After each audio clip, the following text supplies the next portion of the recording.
Hi, everybody. Welcome back to Word Balloon. This is John Suntress. If this is your first time here on my YouTube channel, please hit subscribe. Please hit like. Share the show if you've enjoyed it with other friends. And if you have any questions or comments about the show, you can reach me via email, john@wordballoon.com. Now, there are over 800 audio episodes that are not posted here on YouTube, so make sure you go and check out my website, wordballoon.com. Thanks a lot for watching. You look great, man. Thanks. Well, and this is my wife's office. If this was mine, you'd be seeing, my Milton Caniff worship shelf behind me, and Fantastic. That's awesome. Aurora model kits and all that stuff. But this is her. She's the one with a normal, regular job. So What this does is her Erica work do? setup. She's director of alumni for the Tri Delta. Oh, wow. Nationally. Yeah, yeah. Cool. Wow, that's amazing. Yeah, it's nice, and she's able to work from home, and she works at home normally anyway, because their office is in Denver, and we're not. So it's a pretty sweet setup. Yeah. My day job is in it's actually an overnight job. I work for CBS Radio in Chicago, and Yeah. at WBBM, and obviously because of the virus and stuff, they have non-essential people working from home, and I'm a traffic reporter, so I have all the passwords for all the online assets and cameras that we normally use at the station, but I'm broadcasting from home. It's crazy. Wow. Wow. Yeah, yeah. Well, I'm an ex-radio guy, but it was an awful long time ago. What city? My hometown, Muscatine, Iowa. Oh, fantastic! Sure. I was radio jock at KWPC and KFMH in 1975 to 77. That's great, man. So, I know yeah. Mike Gold has a radio background too, and here in Chicago and Muscatine. A friend of mine lives down there and works for the Stanley Foundation, Okay. and he used to do a lot of world politics, both television and radio, and they Okay. still do symposiums, but they don't do the normal. And I think they still do occasional audio documentaries for PRX and NPR and stuff like that. But Hmm. yeah, he's based in Muscatine. So Wow. yeah, yeah. It's a small world, and it's a small town. So yeah.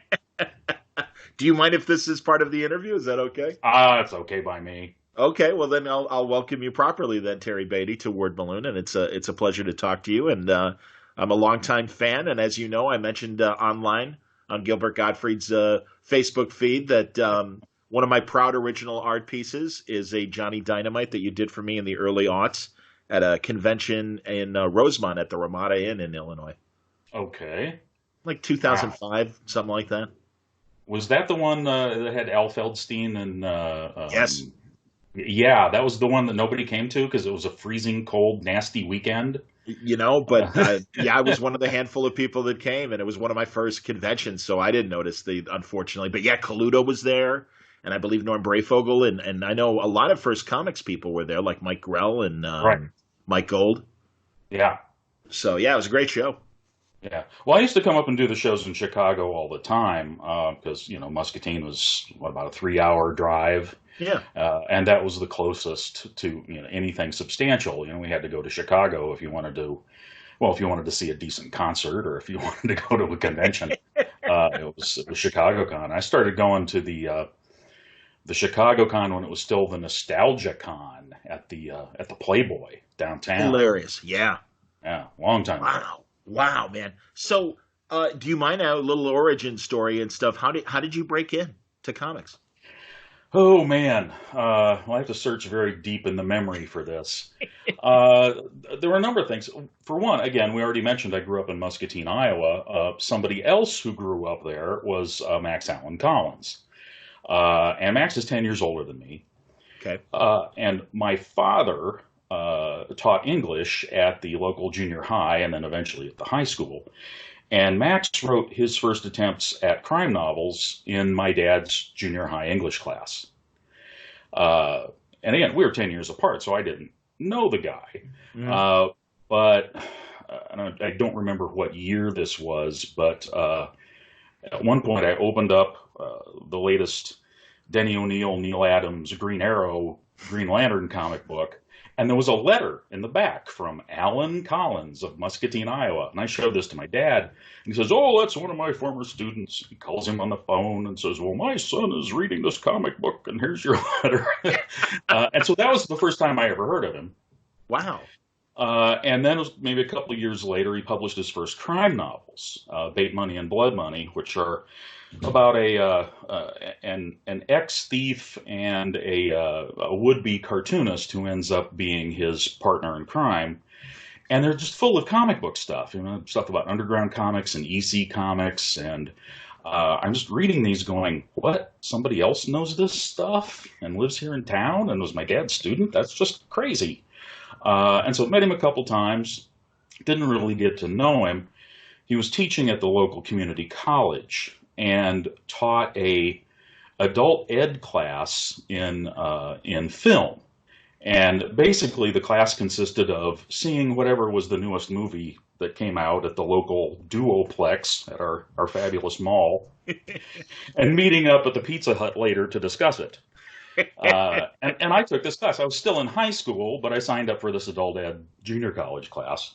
Okay, yeah. And that's how we got to know each other, because the group of students, which started out at about a dozen, dwindled down to pretty much me and Al and his wife, Barb. and then we just started hanging out together, even though I was still a kid.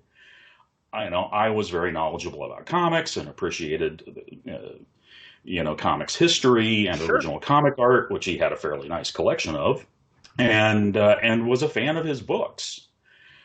So we had this, Gilligan and Little Buddy, what do I know, Skipper and Little Buddy, friendship for a while. Then ultimately he got the Dick Tracy gig, writing the Dick Tracy newspaper strip. Yes. And so we started trying to sell the newspaper strip together. And we actually thought we had sold the Chicago Tribune on us doing a revived version of Little Orphan Annie. Wow. So the strip was in reruns at the time. They were running old Depression-era Harold Gray strips, which were great. It was really cool to read those daily in the newspaper strip the way you're supposed to. Absolutely. Because, most of the time when you read classic comic strips, you're reading a book and you're reading weeks worth at a time. Absolutely. You're supposed to read it. You're supposed to read it once a day. And I actually learned a lot from reading that strip when our paper ran it. But we looked at the fact that the Annie musical was big on Broadway, and we thought the Tribune's not going to let this be in rerun forever. They're going to revive this thing.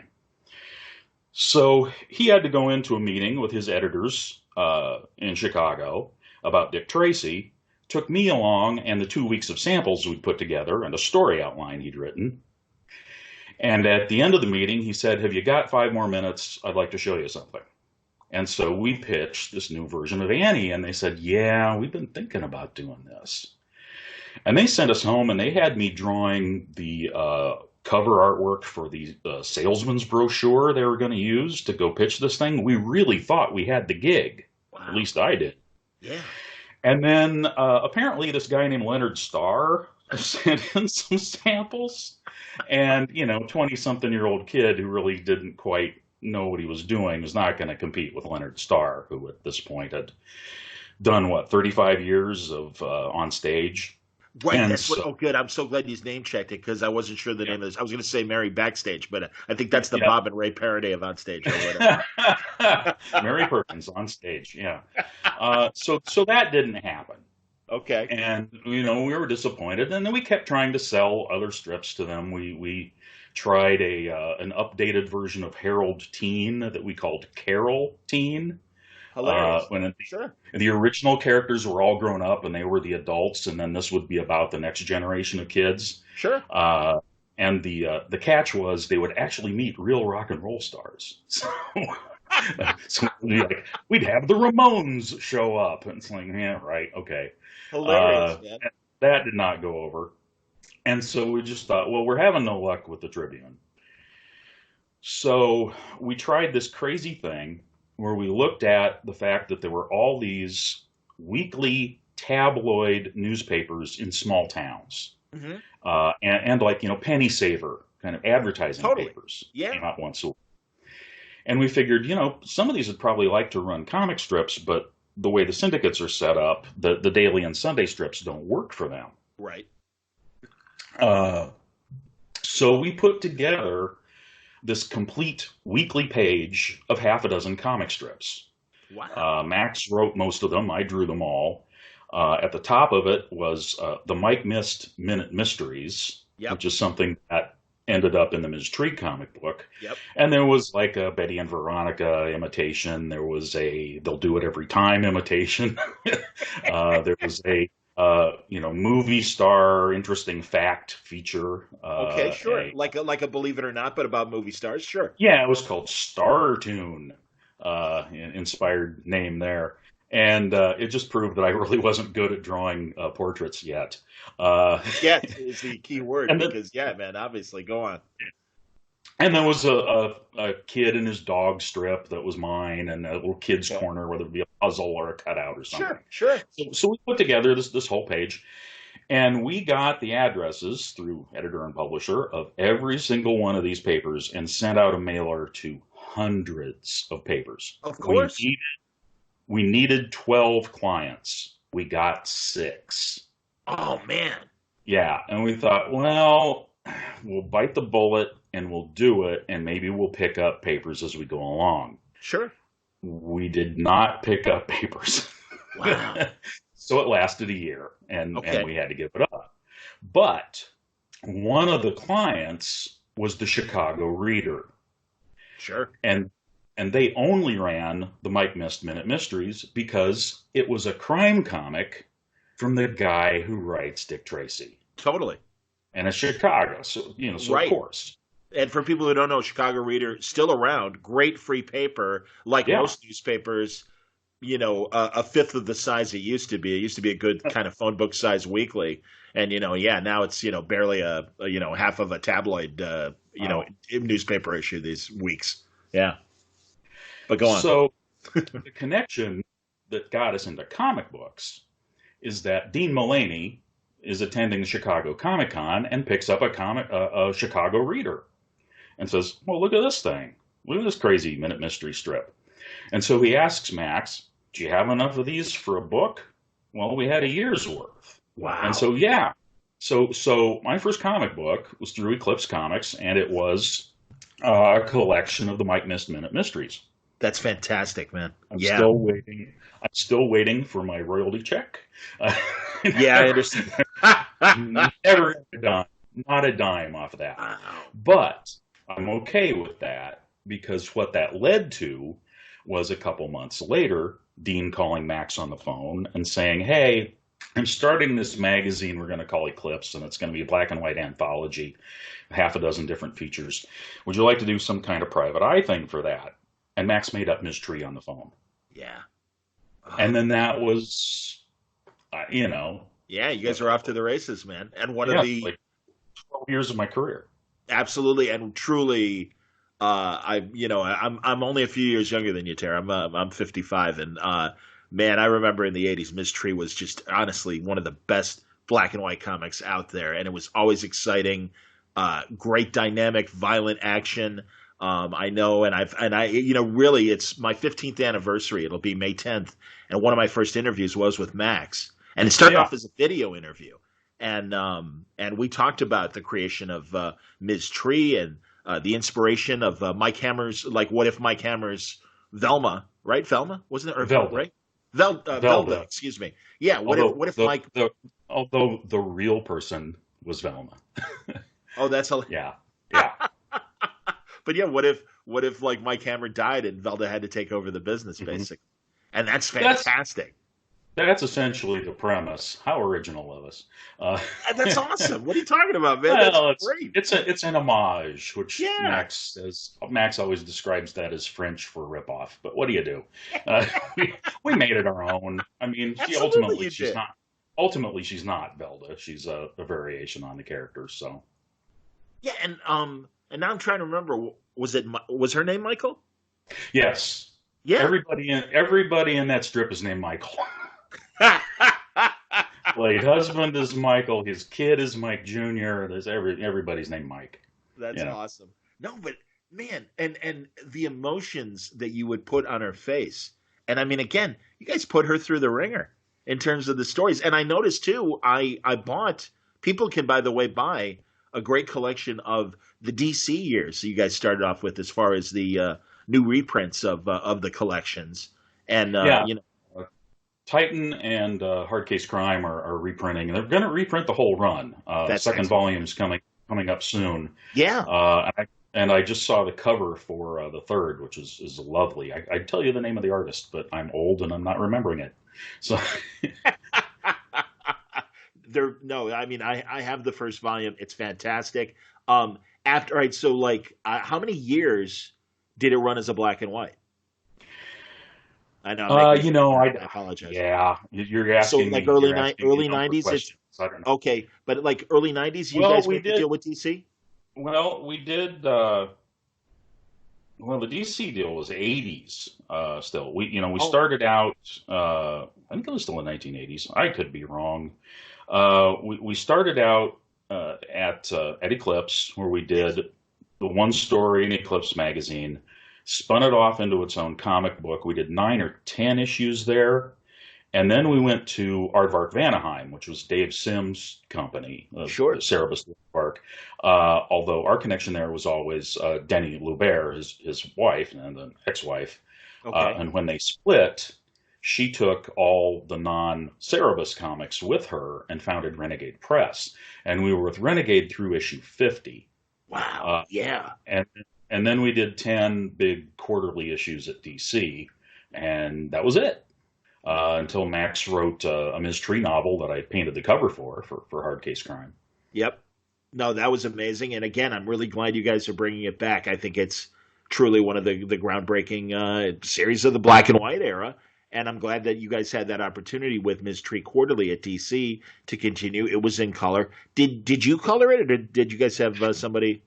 No, I did when it was two color, and we always say it Mhm. was a black and white book, but it was never really a black and white book. It was a two color book because we found out it cost about an extra nickel to have them throw an extra color plate on. So what was the Three, other? Yeah. well, What it was? would be red or blue or green or depending on the issue. Okay. Okay. But to Interesting. to do full color was prohibitive, but one color as an overlay was cheap, and it made us look a little different. And Yeah. I did that. But no, I never colored the DC books. That was a number of different colorists. I think Carl Okay. Gafford did some of it. I'd be hard pressed to tell you who did the rest. I'd have to go back and look. Uh, I'm 62. My memory's going. It's all good, man. No problem. I've, Is I've watched too many cartoons. after these collections come on, are you guys going to do any new stuff? We would love to. I don't want to get anybody's hopes up on that. Max is busy writing books. I'm extremely busy writing and drawing the Rex Morgan newspaper strip, Absolutely, and we'll uh, get to that. No, and no question. and raising a couple kids, and, which I'm too Understood. old for. And so neither of us have the time, and can't see in the foreseeable future that we will. And I'm 62 and he's 72. So Sure. when this is going to happen, I don't know.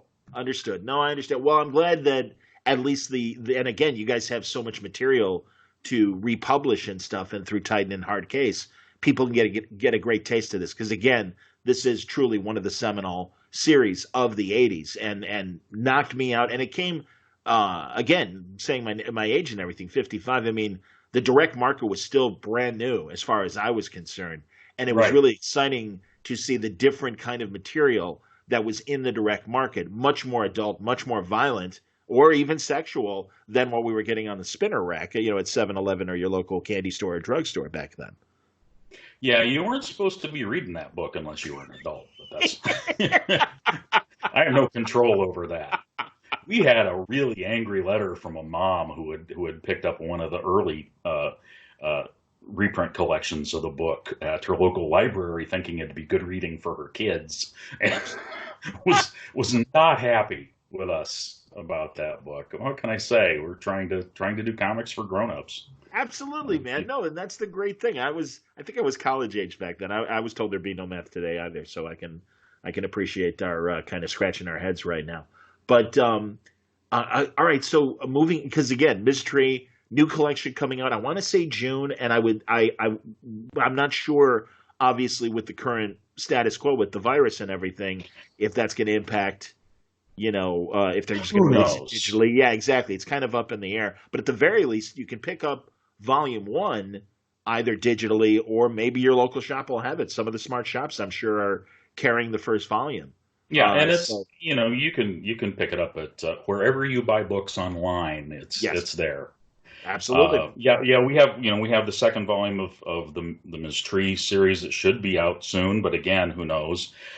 We also have a book that Max and I put together for Yo Books, reprinting Pete Morissy's Johnny Dynamite Very excited about series, that. Yes, sir.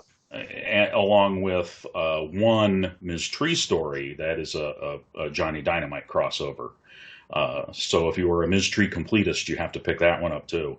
Although I think Absolutely. you just want to pick it up anyway because it's about the coolest private eye comic there is. So, Totally, man. Now, but give us again, the. I don't know. I have no idea. I haven't talked to Craig about whether the current situation is going to delay publication of that or not.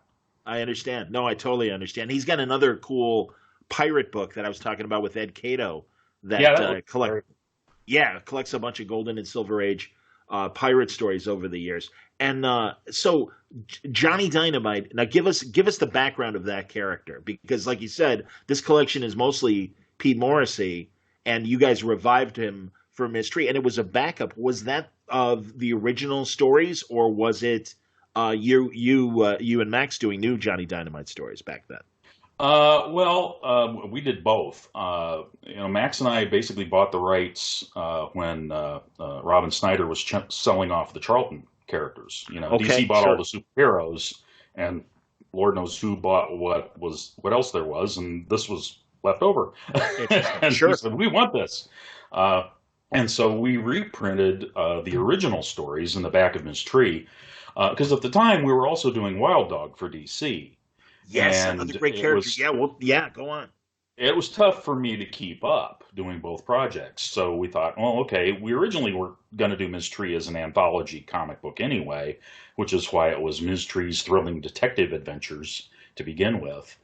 So I thought, well, let's put a Johnny Dynamite story in the back, and then we'll have a big Ms. Tree chapter up front and a Mike Missed Minute mystery, and Yep. hopefully people will go for it. Um, and when that all ran its course, then we did a four-issue miniseries with Dark Horse called Johnny Dynamite Underworld, Okay. Uh-huh. set in the 50s, uh, but with a much more modern sensibility and added a horror element to the story. Cool. It's one of my favorite things we've ever done. It was reprinted in a trade paperback, but I was not happy with the reproduction. For some reason, they squeezed the art just a little Ooh, bit yeah. and just enough to make me crazy. So at some point, I'm hoping we can get that back in print properly.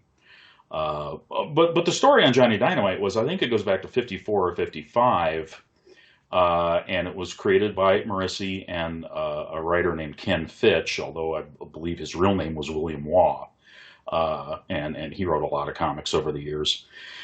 And it was essentially a Mike Hammer imitation, Yeah. but a really tough, really good one. And the odd thing is that Pete Morisi was noted for swiping, being a swipe artist, and Sure. some editor at some point, so the story goes, some editor told him to draw like George Tuska, so he did, a little too enthusiastically at times. But the guy had a great line and a great black and white sense of balance on the page, and Yes. a terrific designer. Uh, and Johnny Dynamite was John Garfield. He just Yes. absolutely was just John Garfield with an eye patch. And so here's this private eye based on John Garfield who's going around shooting the commies. And the irony is that John Garfield had died before this ever saw print, and died pretty much as a direct result of being blacklisted as a communist. Yes. That During the it un-American ruined his activity. career. Yeah, Yeah. it ruined his career, ruined his life, ruined his health. Yes. And then here's this comic book version of him, mowing down the commies with a machine gun. Life can't get stranger than that. I'm hip, man. And Morrissey was such a. How do you say his name properly? I'm going to say it I properly. believe it's Morrissey. I Morrissey. could be He wrong. Pete Morisi, cop by day, comic book artist by night, basically in a lot of ways carrying the bulk of Charlton Comics on his back. I mean, he would Yep. grind out pages so quickly, but beautifully, and like you say, unbelievable composition. I mean, I would compare him, and again, this is a novice speaking, to the best of Alex Toth, black and white back in the day. I mean, Yeah. I think Morrissey was really Morrissey was that good. And he often signed his work just PAM, Yeah, Pam. Pam. And the story I was told was that, he was basically moonlighting from his job as a cop, and he wasn't supposed to be. Right. You're not supposed to have a second job. Uh, and, there's a couple of really good articles about him by Mike Gilbert, I think in the latest couple issues of Alter Ego, Oh, if, Mr. if I'm Monster. Yeah, remembering. Mike Or Gilbert. it Absolutely. might be back issue, might be Alter Ego, one of the tomorrow's comics Yes. magazines. If Yes. people are interested, Mike actually did some really serious research and wrote about it more sensibly than I'm talking about it right now. No, I think you're doing fine. And again, I believe Gilbert even got Morrissey on record to talk a little bit before he passed away, or found an old interview. So one of the Yeah, two. So, are you aware of this Charlton documentary that's being made, The History of Charlton? I think I've heard a little bit about that, but that's it. Okay. Yeah, I didn't know if they again reached out to you, given the fact that you guys own Johnny Dynamite now, and as you say, modeled after John Garfield. And my personal love of the character is he's John Garfield. My father was the spitting image of John Garfield, Wow. and so yeah, so I had you do the commission, and it's so beautiful. It's in full color. I brought it home, and my sister like freaked out. She's like, "Oh my God, it's Dad! It's a private eye." I'm like, "Exactly." So yeah, that's terrific, man. No, I'm really excited for that collection, and yeah, man, I hope. So do you guys own the Dark Horse miniseries? Would you be able to re-release that? Oh yeah, yeah, Good, that's ours. We just great, have to find the right commercial moment to reissue it. sure. No, that would be terrific, man.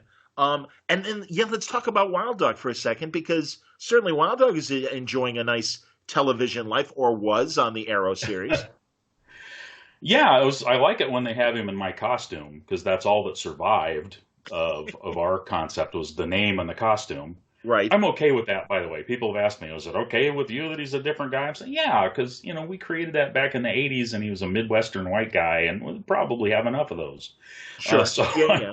fine with the changes. When they changed the costume, although I guess that wasn't permanent, but when they changed the costume, I just thought, well, that's it. I don't need to watch this anymore. That's, they're not, they're barely even calling him Wild Dog.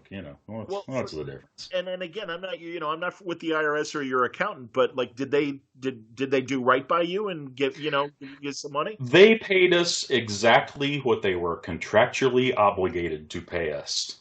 I That will doesn't sound say like no that's more. that. Yeah. Well, you know, Well, when you're 20 something years old and it's the 1980s and you really, really want to draw a comic book for DC because Dick Giordano's going to ink it, you don't look at the clause about what they're going to pay you if they make a movie or a TV series too hard. okay. Well, That's yeah, all I'll say. I'm hip. No, and I understand, and I'm sorry to hear that. Because But again, some, they paid us. The check arrived. okay, It's been a yearly check. I think there's been 3 of them. I think oh, there's going to be one more. okay, Uh, great, and that's good to hear too, because depending on the use of a character, I know some people are getting weekly checks, and I didn't even know about this yearly honorarium or whatever. But that's good. Okay, again, yeah. if it seems like you're at peace with what it is, Yeah, and they fulfilled their contract. all right, fair enough. But no, hey man, I remember how drastically different Wild Dog was. And again, that was another book that well, first I read, I want to say it was a miniseries, and then it was in Action Comics Weekly, right? Yeah, we did a 4-issue miniseries, 2 or 3 stories for Action Weekly, and then a one-shot special. Okay, And then he went away for a long, long time. long time. Uh, Yeah, man. they would trot him out in a panel or 2 of some other comic book every 4 or 5 years just to retain ownership of the character. Uh, but yeah, that was something that Max and I came up with because, again, we were doing this tree for a while. We were doing all right, but that whole black and white boom bust thing that happened Yes, yes. hurt us. uh, because the black and white books that already existed before the boom did not benefit from the boom. That boom that came with the Ninja Turtles comic and all the imitations after. But we sure got hurt by the bust. Wow. Yeah, because the shops just said, well, these black and white books aren't selling, and you know, swept us under the rug with the rest of them. Interesting. So we knew we had to do something else, and we pitched Wild Dog to Mike Gold, who was at DC, and then eventually, Mike brought Ms. Tree to DC as well. Hmm. And, we had a pretty good reaction to the miniseries. What was crazy was that in the Quad Cities where it was set, which was our backyard, we did comic book signings, and it was like we were the Beatles or something. It was just insane. The stores could not get enough copies to fulfill the need there. It was just nuts. If we had sold nationwide like we did in the Quad Cities, we'd still be doing that comic book. Wow. But that was a centralized thing, and it didn't reflect in the national sales. And then we were given the option of another miniseries or being in Action Comics. Here's where being a comics nerd is a bad idea, because Max and I both are like, "Ooh, Action Comics! We'll be in with Superman." Okay, we didn't know it was going to be this weekly thing that was like too unwieldy and just didn't work, and it was a mess. And I think that pretty much killed us. It didn't help. At the time, I was having issues with deadlines too. I was And going to say, absolutely, man. Yeah. there were a couple chapters that were drawn by Dick Rockwell. Oh, wow. Norman Rockwell's nephew, who was Milt Caniff's assistant for years on Steve Canyon. Very Uh, cool. Yeah. Not the best mix. It just, I mean, Oh, a that's more a shame. established, better artist than me, but it didn't quite work. Okay. Uh, but that's what happens when you're a dumb kid and you blow your deadlines, which I don't anymore and haven't for years. You can't, man. And we'll get to the comic strips in a second. Yeah. But what I like about Wild Dog was it kind of presaged this modern era of real superheroes on the streets. You know what I mean? Yeah, that was the notion. I mean, we wanted to do something that was very blue collar, very Midwest, didn't rely on any magic or super science. I mean, we pushed the science a little with some of his equipment, Hmm. but not much. Most of it was real stuff. And we were thinking, let's keep this very, very down to earth so that it can be a movie or a TV series. Because at the time, you couldn't make an X-Men movie. It Of would look course like not. crap. You Yeah. didn't have the special effects. And so, that was the thing that Max and I always said to each other. Well, there'll be a Wild Dog movie long before there's an X-Men movie. And Wow. again, neither of us geniuses. Well, but again, At thank least, God he finally made it on screen. And also, am I right? Wasn't it like those magazines like Comic Scene that would kind of talk about potential movies that were in development? And was Wild Dog part of the list in terms like that? Was there ever any nibbles? not that I'm aware of. We had a lot of movie action on Ms. Tree. I mean, Ms. Tree was Makes almost a sense. movie and almost a TV series multiple times. Wow. There's various and sundry scripts out there. One of them by Max, Makes sense, uh, of course. Sure. and even Johnny Dynamite almost made it to TV. Dick Wolf, L.A. was the Law or Law and Order, right, rather. Law and Order guy. Yeah. There was a big article in Variety. He was going to do it as this blue screen thing, green screen thing. This was after Frank Miller's Sin City came out, Oh, sure. and they were really hyped for it. And then there was a writer's strike, and then it just kind of faded away, and nothing ever happened. But yeah, we've been really close to movies and TV shows a number of times. Do you have any dream casting ideas for Ms. Tree over the years of women that you would have loved to see play her? Oh gosh, I mean, this goes back so far that it was like Veronica Hamill from Hill Street Blues would have been good Totally. at one. Yeah. And lately, I'm thinking, who was I can't think of her name. She was just in an episode of Mandalorian. She was the star of Haywire, which, by the way, Haywire is as close to a Ms. Tree movie as you're ever going to see, I I think. haven't watched Haywire. Is that the Unless they, MMA woman? Is that Gina? Gina Carano. Gina Carano, Yeah, thank you. The wrestling or MMA, I know one of the two. I think she would be great. Totally, that's a great idea. Yeah, it'll never happen. Who knows? Who knows? I understand that. Well, thank God we got the comics, so that's cool. So, in the interim of the '90s, and before you started doing comic strips, I mean, I'm prior to taking over Rex Morgan, you were doing the Phantom for several years. What was in the interim between comic book work and doing the Phantom?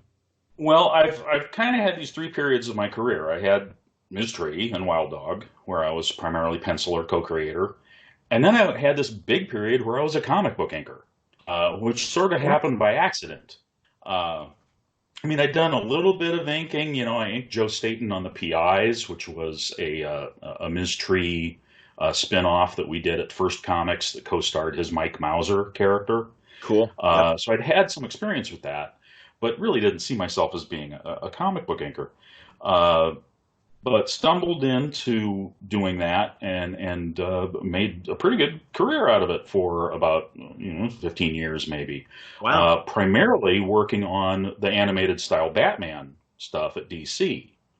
That was the Also, Batman Strikes, right? That was the well, series after, or no? Tell me. Batman and Robin Adventures originally, and then Batman Gotham Adventures. Ultimately ended up with Batman Strikes. We did almost 50 issues of that with Okay. Chris Jones. Wow. Yeah, and I'm a big fan of your guys' combination as well. I didn't realize that you were also inking like the Batman Adventures and stuff like that. So, who were some of the artists that you were inking for those books?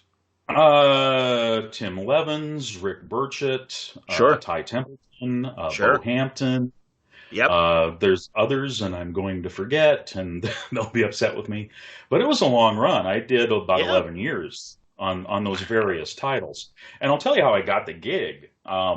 I had heard that the licensing department at DC was looking for artists, that they needed people to do the art for, lunchboxes, T-shirts, etc.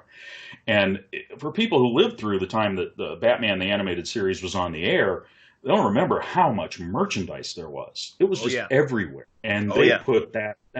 slap that stuff on everything. You'd go to the grocery store and there's macaroni and cheese with Batman Adventures on it. Absolutely, man. It was just everywhere. So I put together a little sample of drawings of the characters as best I could and sent that to the licensing department.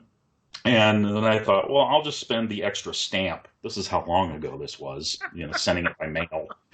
I'll spend the extra stamp and send a copy to the Batman editors, the comic book guys. As I said, I know Rick Burchett has that gig. I mean, he's, Mike Parabek and Rick were, doing that book. And, they don't need a regular guy on that, but maybe they'll need a fill-in. It'd be fun to ink one issue of that. So what the heck? Send a sample off. Never heard from the licensing department. Not a peep.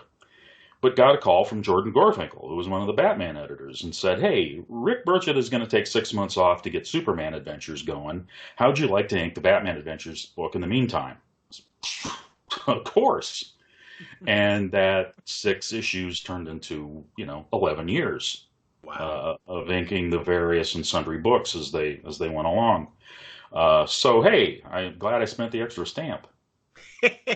And seriously, man, a great run and could easily be dismissed as a kid's comic. But I've talked to Dan Slott about the issues that he wrote and Marty Pasco, and it's like again, you guys all are like, hey, we're doing Batman. I mean, it's like just like the cartoon. Yeah. It's like and they were great. They were great, literally all ages entertainment.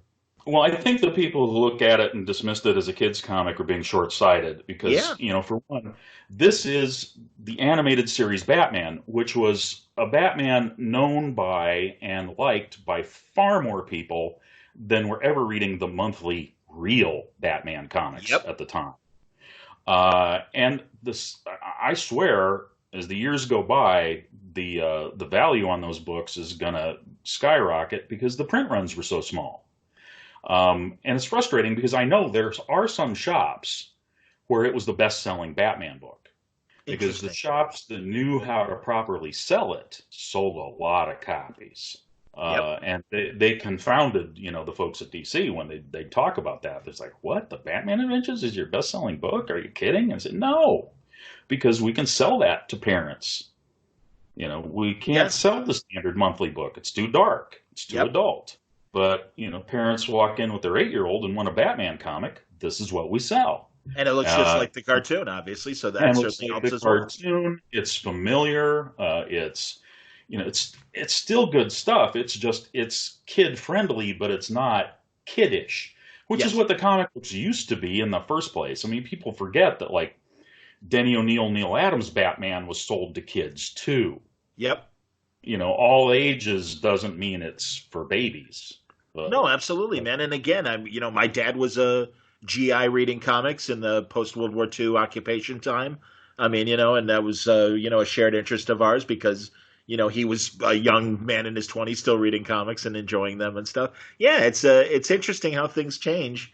And also the fact that you succeeded as well in both real adult hard edged comics and, in the midst of the grim and gritty era. And then also having great success as well doing the animated book. yeah, well, there's readers of all ages, so I'll pander to all of them. I think So if they've comic got the strips, money, I'll make you a comic book. That's the deal. attaboy. So, well, I'll Absolutely, man. tell you one of the funny things that happened with Batman Strikes Sure. was it was Joan Hilty, I believe, was our first editor, and she hired both Chris and me, Okay. and we were getting set up to work on the book, and I said to her, well, you don't have to bother having him FedEx the pages. I can just drive up to his house and get them. And she said, what? I said, we live about 10 minutes from each other That's because we both great. lived in the Twin Cities at the time. Funny. She had no idea. That's I love Joan. Honestly, her taste. I really appreciate a lot of editors and their eye and the ability to get the right creators on the right projects and stuff. And Joan always comes up not only for the kids books, but like so many of Greg Rucka's works and Jen Van Meter and some other some of the newer well, relatively speaking. People that were breaking through in the late '90s and early aughts and everything. So no, I've always been a fan of Joan's books that she's edited. Yeah, I had a very good experience working for Joan. She was a really good editor for me. I do want to say, though, if we're talking about my time on Batman, I have to give a shout out to Scott Peterson, who is hands down the best editor I ever worked with. That's great, man. Uh, Most professional, the only editor I ever worked with who really understood how the production schedule should work. And during the few years that I worked with him, he had me inking the equivalent of 2 books a month, every month. Wow. And once he was gone, then it was back to 1 issue a month because the Interesting. people who followed didn't know how to properly schedule this stuff to make it happen. Huh. But that guy was great. That's cool, man. No, that's good to hear. Did you ever hear from Denny about your guys' work on Batman? Denny O'Neil? No, and funny thing, although I did work for Danny a little bit early on, is one of my first things I did for DC was a Slam Bradley chapter in one of the anniversary issues of Detective. Absolutely Uh, fantastic. I was doing Ms. Tree, and I'm at San Diego Con at some party, and Denny's there, and he sidles up to me and he says, "Hey, how'd you like to draw a Slam Bradley thing for us?" And I said, "Sure." Yeah, Of man. course. And then Dick Giordano inked it, which was also a thrill. That's awesome, man. I think I learned more from looking at Dick's inks on my pencils than I had in the previous 10 years of trying to teach myself to draw comics. Uh, and one or two other things I think I did for Denny over the years. But no, I never heard a word from him about the work on the animated style books. But I was there at San Diego when they were showing a whole bunch of DC pros a sample a bit of footage from the first episode, that Okay. On Leather Wings episode with Man Yes, Bat. yes. Yeah, the Man Bat And episode, sure. most of us are all crowded around the TV, just eyes agog, looking at this fantastic animation. And I see out of the corner of my eye, Danny is standing in the back of the room with his arms folded and his head back, just kind of squinting. So I don't know what that means. But he was not being a fanboy about it like the rest of us were. That's awesome, man. Now, before we get to comic strips, I'm glad you mentioned him a couple of times now, Dick Giordano. Of course, creating the action heroes from Charlton, the action hero line. And Sarge Steele, I want to say, was one of his big Yeah. characters that was very similar to Slam Bradley. And for people who don't remember Slam Bradley, good Lord, one of the original backup features in Action Comics. And I loved how I really continue to love how DC, kind of peppers him through the decades. He was a big part of Ed Brubaker's Catwoman run, and really Yeah. was kind of a rival to Batman, which I think was terrific. So yeah, it's kind of perfect that you were doing Slam and everything. But tell me about Dick Giordano a little bit more. Any great stories about Dick? Not really, except he was, very good to me at DC. When we took Wild Dog there, Dick just said, "Yeah, I want to ink this one." And when it was time to split up the original art for the first issue, Yes. he said, "Oh, just send them all back to Terry." Oh, that's You know, nice. yeah, That's great. it's his first comic. He should have the whole thing. I mean, Terrific. how sweet is that? God, yeah, Uh, absolutely, man. yeah, That's good wonderful. man. Very cool. Very cool. So, getting into comic strips, how did it happen? Well, I was sort of stalled with my comic book career because the Batman work had dried up. And then Max and I did a Perdition graphic novel Yes, for indeed, DC, which was Return to fantastic. Perdition, Yeah, which a is great sequel to the original story. Absolutely, man. yeah, it's the last book in that series, and I think the last book published by whatever division of DC that was that published it. In fact, it was kind of barely snuck under the wire to get printed. Well, I have to go back and say something about this. I was supposed to draw Road to Perdition. Holy shit! What Max and I, happened? Yeah. Max and I pitched that together as a team after Ms. Tree.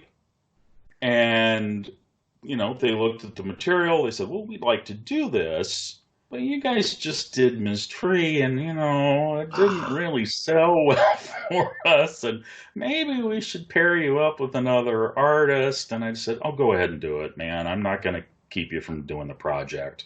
Uh, you do it. And I got the Batman gig, so I'm making Batman for 11 okay. years. Well, the book came out and it kind of tanked. It wasn't a Yes. success to begin with until a year after publication. It landed on Steven Spielberg's desk, and then the rest is history, as they say. Yeah. Yeah. So it stings a little that I didn't get to draw that, but hey, I got to draw one book in the series, and I'm pretty proud of that one. Absolutely, It, man. No, it I has was it Paradox has Press, it by the has way. it has more sex and more killing and more smoking and more cussing than pretty much anything else I ever did. So it's, that was a treat drawing that baby, I I tell you. believe I believe Paradox Press was the Paradise DC. Express, thank you. Yeah, no, man. A great imprint of DC. Not only those crime books, but also all those great anthologies. The Big Book of Crime, the Big Book of Lies. All these Oh really yeah, interesting, almost alt comic kind of anthologies. Certainly not the kind of mainstream. Well, what the comic book business calls mainstream for DC, but really cool experimental stuff. My buddy, I imagine you might know Hillary Barta. oh Uh, yeah, for yeah, years. yeah, Hill and I are friends as well, and yeah, I mean, so no, great stuff. And did you ever contribute to any of those big books, those Yeah, anthologies? I'm in a couple of them. I know I'm in the Big Book of Urban Legends, Cool. and another one, but I couldn't tell you which one it is right off the bat. Those are so great. And again, I don't know if they're available digitally, but I would say I mean, well, certainly now when if stores are offering their back catalogs, you might want to call your local store and see if you can get a copy of that because really they are ridiculously entertaining and great true stories and urban legends, of course, as well. But yeah, fun collections and stuff. So comic strips. And So by the way, comic Terry, strips. I don't want to. And really, are you okay for time? Because I don't want to mess you up Oh, if you. I'm good. Okay, great. Because honestly, I really want to talk about you getting into comic strips, and eventually, we got to hear about Rex Morgan and what he thinks of, what's happening right now and how that might impact the strip. But first, the Phantom, and also breaking into comic strips. Tell me about it. Well, again, I'd always wanted to do comic strips, and Max and I started out trying to do comic strips, and it didn't happen. And he was doing Dick Tracy, and we always talked about how our plan was that when Fritz Fletcher ever retired, bring me in on the strip. Sure. Well, Rick got replaced by Dick Loker, and then Max got replaced, and so that Right. never happened. Right. So never got to draw Dick Tracy, which was a little disappointing. Um, and so I'm doing my comics thing, and one of these days, I hear this horribly sad news that Eduardo Barreto has passed away, and Eduardo had been drawing, I believe, the Judge Parker newspaper strip for a while, fell ill, Wow. had to give Wow. it up. Well, Mike Manley took that over. Okay. But then he sort of rebounded, and King Features gave him the Phantom Sunday page, which, Paul Ryan was doing the dailies and the Sundays. And as Paul said, I'd like to have one day with my grandchildren. He just, one day. Because doing a daily and Sunday strip it is just so much work. So Eduardo's drawing the Sunday. And the thing about the Phantom was the daily strip was one continuity and the Sunday is separate. So you can do that. You can have Different stories. the artists. Yeah, the artists don't have to coordinate. So Interesting. I it had works no really idea. well. Okay. Yeah. And it always been that way. Even when it was the same people drawing it. Holy cow. So anyway, so Eduardo's doing this beautiful job on the Sunday strip, and then suddenly they're not hearing from him. And the strip's getting late, and they don't know what's going on, and they finally hear he's passed away. Wow. And they need somebody to step in fast. And I heard through the grapevine, both from Tom Smith, who was a colorist on the strip, and a couple other people, that this was the situation. And I thought, well, I'd love to draw the Phantom. I feel a little iffy about trying to step in and get a job because somebody died. But I got a talking to by somebody who said, well, that's how it works. They're going to keep doing the strip no matter what. Somebody's going to draw it. And I thought, well, all right. And I sat down. I didn't do any sample strips because I thought, well, I've got years worth of me drawing comic books. Sure. I can just send them some of that. But I did do like a promotional type drawing of Phantom riding hero with Devil running along beside, and sent that to the editor. Brendan Burford was the editor at the time. Okay. And he contacted me, really liked it, said, okay, we're going to give you, we're not giving you the job, but we're going to give you a Sunday strip, to draw, and just see if this works out. And I'm looking at my schedule, and I had some other stuff still to do, and I thought, geez, I don't know if I can do this right away. And then I realized, yeah, I'd better do this right away, no matter what else I have on my plate. And so I knocked out the Sunday page, sent it to them. They liked it. They sent me another one. And then they sent me another one. And then they sent me several months worth of script. And I was sort of still on probation. I mean, I didn't have a contract. Was never told I was the guy yet. But ultimately, about 3-4 months in, I just said, I mean, is this my gig? do I have it? I'm like, yeah, you got the gig. And then along the way, Paul Ryan passed away just unexpectedly, and Mike Manley stepped in to take over the dailies. So it was kind of a rough time there for the Phantom for a couple of years. Mike is still plugging away on the dailies. I drew the strip for 5 years, had a great time with it, loved drawing it. Had one of the best experiences best and worst experiences of my life. Got flown down to Australia for 2 weeks by the Phantom fans there. Excellent. Was guest of honor at their yearly Phantom fan dinner, and was a guest at 2 separate comic book conventions in Sydney and Perth, because they love the Phantom in Australia. Yes, and it's and please, everywhere. yeah, It's that's what everywhere. I'm blown away by that. Alex Saviak is a friend, and he Yeah. kind of hit me to the love that the Aussies have for the Phantom, which is great. That's wonderful, man. A whole continent is loving the Phantom. That's wonderful. Yeah. Yeah, I mean, I just picked up a paper, and there it is. You go to the newsstand, there's the comic books. You go to a comic book shop, and there's just racks of hardcover books and the comic books and back issues. It's just everywhere. Amazing. Just a regular newsstand. The comic books are there. It was crazy. I just thought, wow, this is amazing. And so that was just a treat. Unfortunately, I had walking pneumonia the entire time I was there. Oh, Jesus. So I was horribly sick, and didn't know. I just thought I had a really bad cold, and didn't know that's what I had till I got home and went to a doctor. Should have seen a doctor in Australia. It wouldn't have cost me anything. But we Yeah, talk about really. that another Oh, time. that's true. And yeah, really, certainly in this current status, it is important to have free medical care or, Yes, public medical care. yeah, Jesus. it'd be lovely. But God. that's a whole nother can of worms. Oh, yeah. So Who it was was writing the strip while you were drawing it? Tony DePaul, who had written it for quite a while and is still writing it. Okay. Um, it looked like maybe he was going to leave about a year or so ago, but he stuck around. And he's really got a good handle on the character's history and knows all of his Phantom lore, which is considerable. Indeed, So absolutely, man. yeah, That's one of the great things about the strip and the comics is all right. Here's a story about the 17th century Phantom. I mean, this wonderful. I mean, he's the original legacy character, right, and right. that's what's so wonderful about it that you can bring him to the modern age. But every now and then, let's say, hey, let's tell a retro story, and they're fantastic.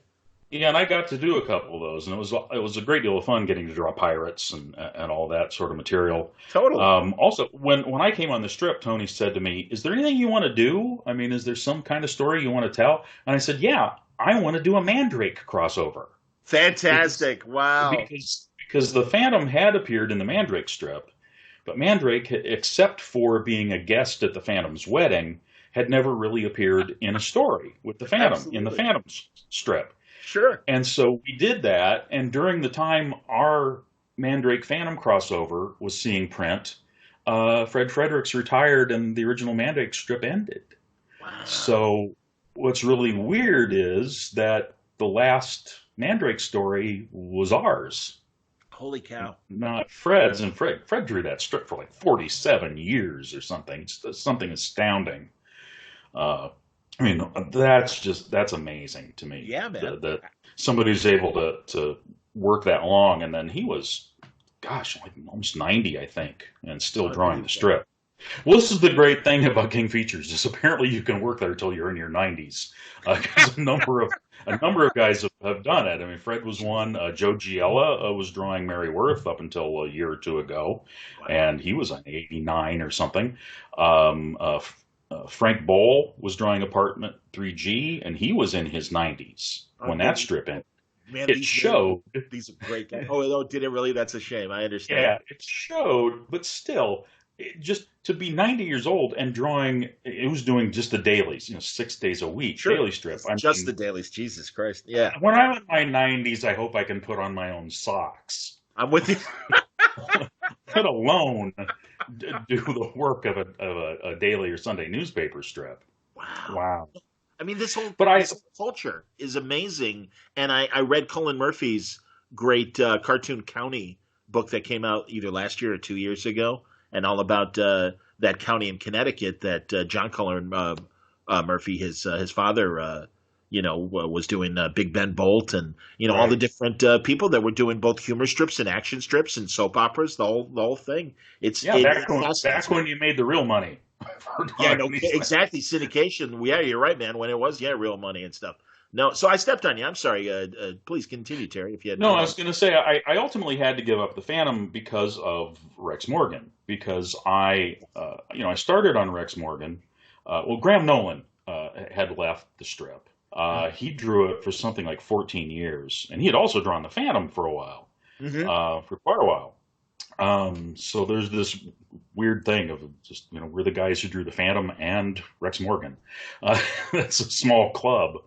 Uh, and they needed somebody to take over, and I got hired, and Woody Wilson was writing it, and he'd written it for years. But about 2 years in, he left, and I convinced the syndicate to let me take over the writing. Because number one, it was going to be the only way I was going to get a raise, and Ha! and two, I just didn't want to have to work with a writer again. I wanted to tell my own stories Excellent, man. and Yeah, or be in charge of my own destiny where the strip is concerned. sure. And I found that trying to do that job, write and draw a 7 days a week strip and draw a Sunday strip, was just one thing too much. And I was working 7 days a week, and I couldn't do it anymore. I'm too old. I also have a family. Sure. I needed A the break. time. Yeah, man. So reluctantly, I had to give up the Phantom because I couldn't give up Rex. I'm making the lion's share of my income off of Rex, and the Phantom Okay. was just this, Sunday page payment. So Sure. Sure. that's where I had to go. And it's unfortunate. I miss working on the character, but I did 5 years, and I think that's a respectable amount of time. Totally, man. Especially in this day and age. Tell me before we get into a lot of details about Rex right now, the mechanics of doing a Sunday strip versus the daily. How many panels are you producing for a Sunday strip? Well, there's 3 rows, Okay. and the first row there's a big logo, and then there's 2 panels, and then the other 2 rows can be 2 or 3 panels apiece. Okay. Um, it's about the equivalent of drawing 3 daily strips. I Uh, see. Okay. yeah, not much different. I do the color on the Sundays. Cool. The daily strips, I just do a black and white version, and I do a line drawing version that they hand over to somebody else to color. And Okay. then I also do a version with gray tones for the papers that print it in black and white like they're supposed to. I'm hip. Yeah, 'Cause yeah, yeah, man. daily strips aren't supposed to be in color. What's that? I'm That's what crazy. I'm totally with you. That's fantastic. And Yeah. honestly, I mean, God, as you know, the habits of daily newspaper reading have certainly gone through dramatic changes in the last couple decades. And I'm glad to hear that, and was glad to see that you're doing Rex Morgan and everything. And I'm thrilled that you're writing it too. Well, first I want to. Well, let's talk about that for a second. I mean, how are people? I mean, how many papers are still running Rex physically? It's funny. I don't really know. Okay, The syndicate is very tight-lipped about that. sure. I've Yeah, yeah. asked, and they sort of give me non-answers. So I don't know, but I have asked. Are we healthy? Should I be trying to have another job in my back pocket just in Yeah, case? And I said, no, no, we're not anywhere close to shutting down that strip. It's got a good it's got a good subscriber base, and not just here, but there's also a Spanish language version as certainly. well. Which funny, it runs like 2 weeks behind ours. So like there's a Christmas strip 2 days after Christmas. Well, sorry, you know, Is Feliz are, Navidad. two are weeks late. are the people that translate? Are you ever in touch with them? Like, do they ever Yeah. call ask you questions about plot or anything like that? No, I'm not even in touch with whoever colors the dailies. I don't even know Interesting. who that is. Wow. It's just somebody on staff. I have no idea. And I want to point out that King Features has this great online thing going on, Comics Kingdom, where you could do Yeah, unless yeah. And I mean, last time I checked, it was like only like $20 a year or something. I mean, it was something really reasonable.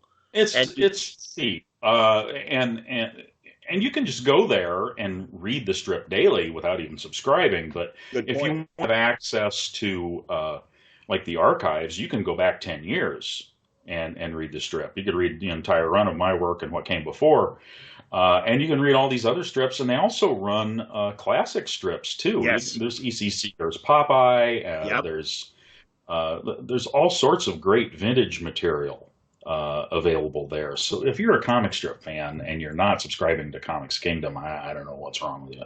No, I'm hip, That's and I mean, no, that's and my take on it. you can even create like your own virtual comic section of a mix of current and classic stuff.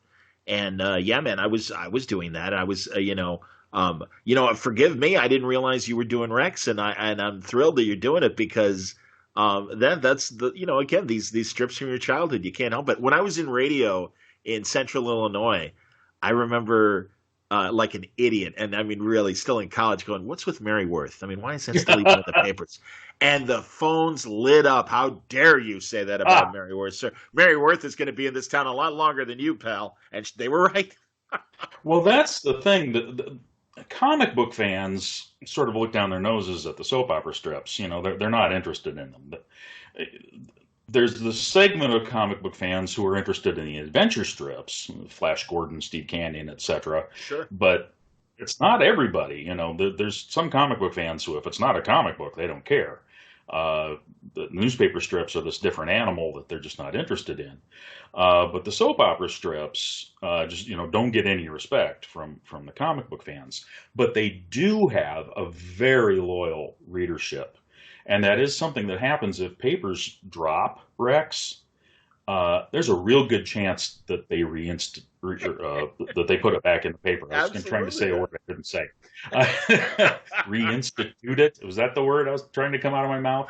Reinstate it. There we go. Wow. Because people will complain. It's just, where's my Rex Morgan? I have to find out what's going on. You better put it back in the paper or else. And here's the one thing I've discovered that newspaper editors don't want to hear: complaints from anybody. So if anybody complains about the strip, we're in big trouble. Or if anybody complains that it's been dropped, we're back in the paper. And they just don't want to hear complaints about the comics page at all. Are there published collections of the strips? Because again, outside of getting the archive access online, like what do they do with the strips from a physical book standpoint? No. That sucks. Rex Morgan has barely been reprinted through the entire run of the strip. There were something like half a dozen comic books back in the 50s. Sure. And the notorious Teenage Dope Slaves, which is a Rex Morgan reprint. It's a Rex Morgan comic strip story about drug addiction. Sure. Packaged as an exploitation book. The other Rex Morgan comics, the issues 1 through 4 or whatever, just standard Rex Morgan MD, you can pick up for next to nothing because no one wants them on the collector's market. But good luck getting an affordable copy of Teenage Dope Slaves. 100%. But no, beyond that, the strip has never been reprinted, and in fact, King Features doesn't even have it all. Because it didn't start out with King Features. It started out with another syndicate, and it bounced around. I think there have been like half a dozen syndicates that had Rex. Crazy. I didn't know that. Yeah.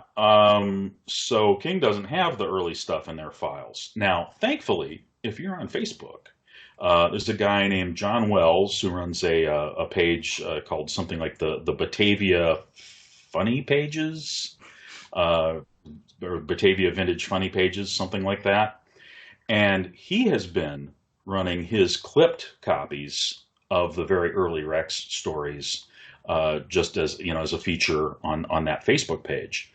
So the only way I've been able to read the first Rex Morgan stories is thanks to this collector who had clippings of them all. Thank goodness.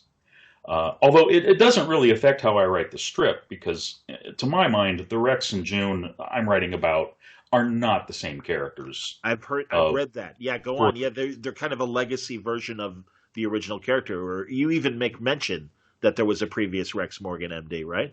Yeah, I sort of did that as just a fourth wall joke, just to make the point that no, this is not your grandpa's Rex Morgan. This is because it can't be. The strip started in 1948. And they have a 7-year-old kid who was born 16 years ago. It's just soap opera, comic strip soap opera time is so messed up. Just like TV soap opera time. Absolutely, man. And I didn't even have access to, anything more than 10 years old. Sure. So I did a story about the Morgans moving from their house to a new house, and I had them discover some stuff had them discover some old comic books and original comic book art that had been hidden in the attic, because I had their house having formerly belonged to a comic book artist. Well, I had people writing me and said, oh no, the Morgans had that house specially built for themselves. I'm like, I went back and looked at the story about when they moved into the house. It didn't say a word about that. Well, apparently that was a year before the material that was available on Comics Kingdom, and I had no idea. So that's also part of why I have to say these aren't the same characters. It's a new continuity. You just roll with it, because I can't be stuck trying to do continuity for 50 years of a comic strip that I don't have access to. That's impossible. No, man. I understand. are the nature, and forgive me because I haven't been reading, are the nature of the strips, how medical do the stories get? Not a lot, and I will tell you that's kind of always been the case. Okay, I figured People as will say much. a Yeah, medical strip, it should be about serious medical issues. It's always been a soap opera. sure, It's always somebody's jealous and gonna shoot somebody, or uh, somebody's gone off their rocker and has to be sedated. So, there's always little medical elements to the story, but they're not these. It's not House, it's not St. right, Elsewhere. right, right, It's right, a soap opera strip. And it's mostly been about, Rex and his friends and romance. I mean, sure. for years it was all is Rex gonna realize he should marry June? With this busybody character, Melissa, who is constantly on his case about it, who I am not bringing back to the strip. Sorry to say, for the readers who love Melissa, she's not coming back. Uh, Outstanding. oh, awful character, as far as I'm concerned. Did you grow up Sorry, with Did you sorry, grow up with Victor. Dr. Kildare back in the day and watching that Richard Chamberlain and stuff? Because it sounds very similar to that stuff as I've seen those reruns and stuff. Yeah, well, I'm born in '58, so I'm a Sure. '60s kid, and I saw Yeah. some of those medical shows and Kildare and Casey Ben and Casey. all Sure. that. I was a little more about the crime and the Western shows, I'm with you. but sure, I'm with you. yeah. Oh yeah. No, and I've even Neil Adams has been selling his old Ben Casey strips on his website, and Yeah, beautifully by drawn strip. Story Arc. Beautifully drawn strip. I used to have an original Ben Casey daily and sold it years ago. I used to have a very extensive original art collection that's pretty much all gone, including I had a Rex Morgan daily from the first story, Wow. and I Wow. sold it. Well, I Oh. don't need to keep this. No, yeah, I understand, man. No, I've got mostly I've got commission art, but I've got two Spider-Man daily strips with Stanley, Larry Lieber, and Alex Savick doing the inking, and they're great. Nice. I love them. I've got them framed. No, and again, I certainly don't have the collection that a lot of you guys have, and certainly knowing artists probably helps amassing the collection over the years as well.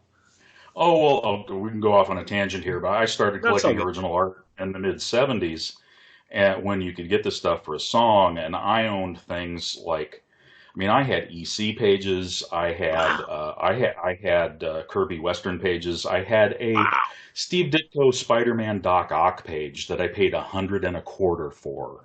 That amazing. last time I looked, because I haven't owned it for decades, last time I looked, it sold at auction at Heritage for $37,000. Jesus. Oh man, I hear You you, don't man. you don't get a you don't get a percentage as a former owner. I understand. It doesn't work that way.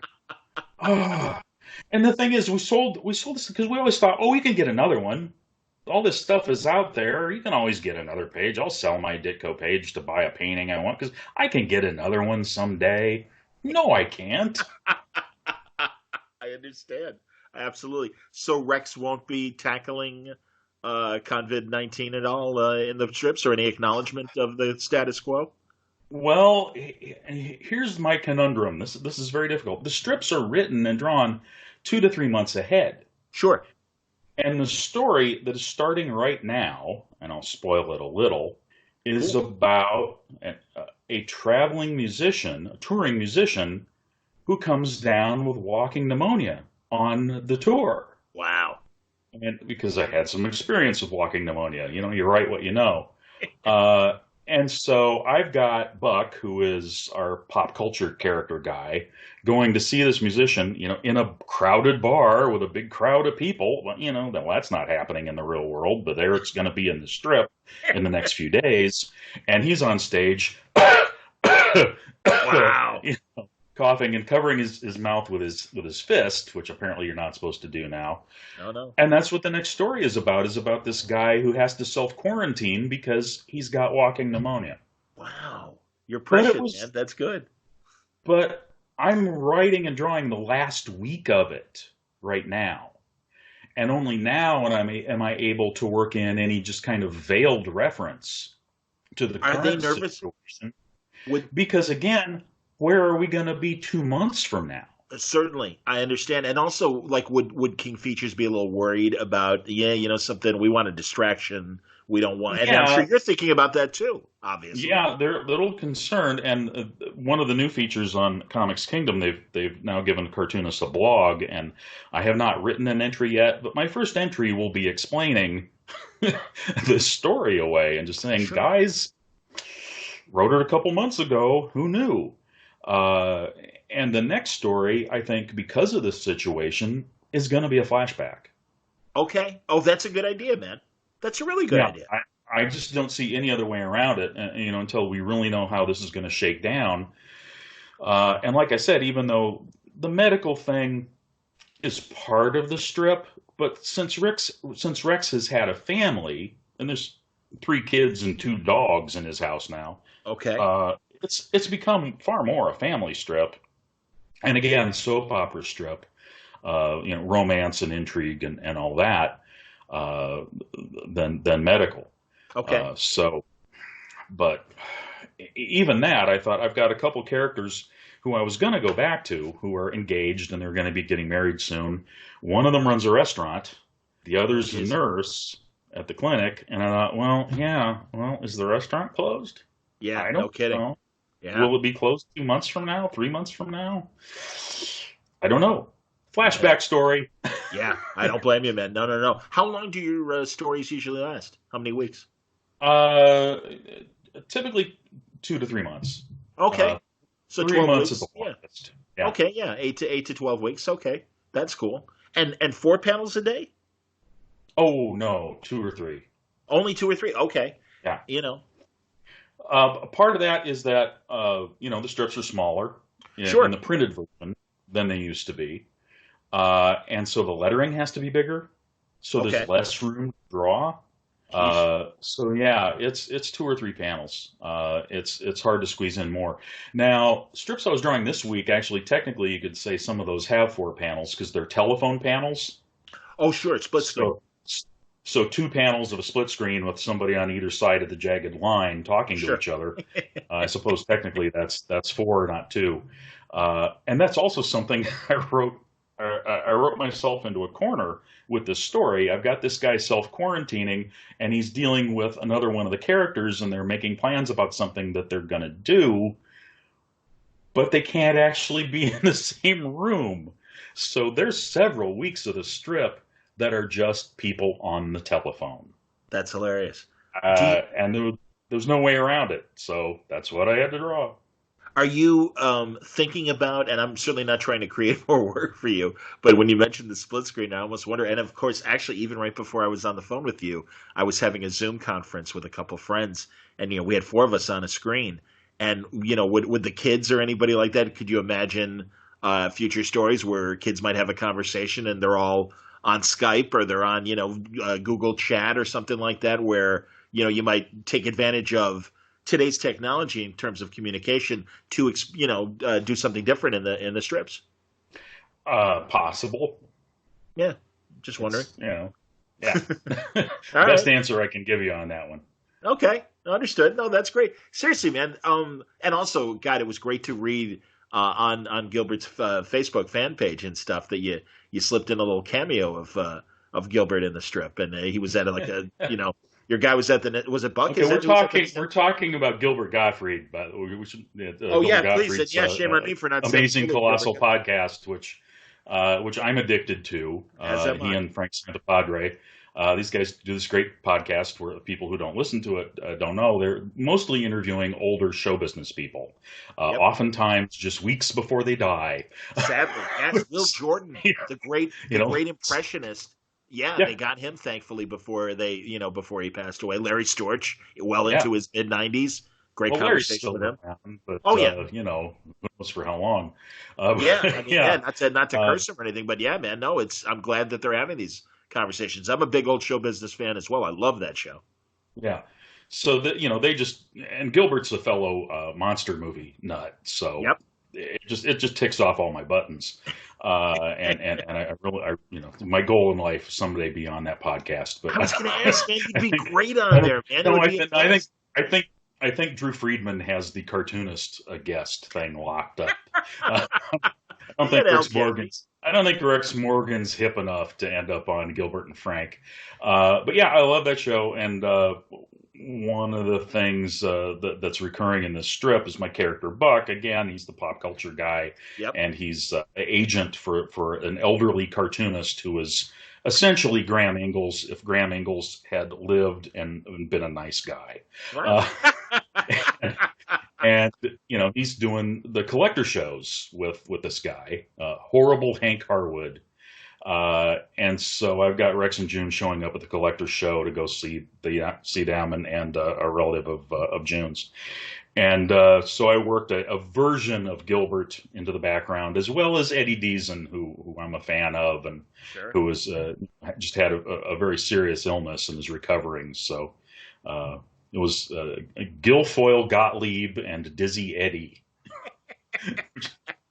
Don't ask. That was awesome, man. No, that's terrific. And yeah, that's good. I hadn't heard an update about Eddie's condition. Eddie's great, man. No, I'm a huge 1941, a very misunderstood film in my opinion, and I think Eddie is fantastic in it. Beavers. What's that say again? Trapped like beavers. Best line in the movie. And he's great in War Games, the Matthew Broderick film. Him and Murray Chaykin have a great scene with Matthew Broderick where Broderick is learning how to, about backdoors and how to get into programs and stuff and hack, computers. And this is 1980s, technology. It was fantastic. Love that movie. Well, yeah, my favorite performance from him is as Ringo Klaus in I Want to Hold Your Hand, which is a very early Bob Zemeckis, Bob Gale movie about a bunch of kids going to see the Beatles on the Ed Sullivan Show. Oh, yeah. And he plays this just insane, fanatic Beatles fan, totally over the top. Absolutely wonderful. I love there's a scene in that where a maid is shaking out a dust mop, and the kids down are just crowding at the hotel hoping to get a glimpse of the Beatles, and they see the mop shaking, they think it's Ringo or somebody, and they just start screaming. You're right, man. That's a great little comedy that can easily slip through the cracks, but people should if you're at all a Beatles fan and younger and curious about that, that's a great representation of Beatlemania in the 60s. Yeah. Absolutely. Oh, absolutely. You're killing it. That's great, man. Best Beatles movie that doesn't have the Beatles actually in it. You know what I was watching on YouTube? Do you remember when Dick Clark made the TV movie Birth of the Beatles? Yeah. And it was kind of the same territory that was covered in a feature film, Backbeat, as I remember. But yeah, I've been kind of, again, during the isolation, just kind of like digging through old movies of the week that YouTube still has on, fans have, put those old movies up and stuff. And it's been a lot of fun kind of rediscovering a lot of that stuff. Nice. So. Well, Tara, honestly, man, it's a pleasure talking to you. And this is great. When does the blog start for Rex? Whenever I get around, whenever I get around to writing something, I'm not sure, sometime in the next few weeks. Okay, cool, man. And so is it comicskingdom.com for people online to check out the strip if they're not getting it in their local paper? Yes. Excellent. You can check out Rex and a lot more. Absolutely, man. No, literally like several dozen, if not hundreds of strips online. And again, a great archive of great comic strip work in the past as well. And looking forward to the next volume of Ms. Tree coming out from Hard Case Crime and Titan Books. And whenever, again, if the virus has delayed the schedule, Volume 1 is available. And it's the great thing is they're self-contained stories. They're the DC anthology years of Ms. Tree. And I think they're wonderful stories. And, my listeners are big crime comic fans, and they may not be aware of the great stuff you guys were doing back then. So I'm glad that stuff is being represented. And, yeah, man, and the Johnny Dynamite book coming up as well. That's terrific. So I'm thrilled, man, and I really appreciate you doing this. I would love to have you back if you ever want to talk and promote a new Rex strip or whatever. But I'm glad it looks like you're healthy and doing okay under the current status quo, and I only wish you the best. Well, thanks. We're okay so far. Hope to stay that way, and same for you.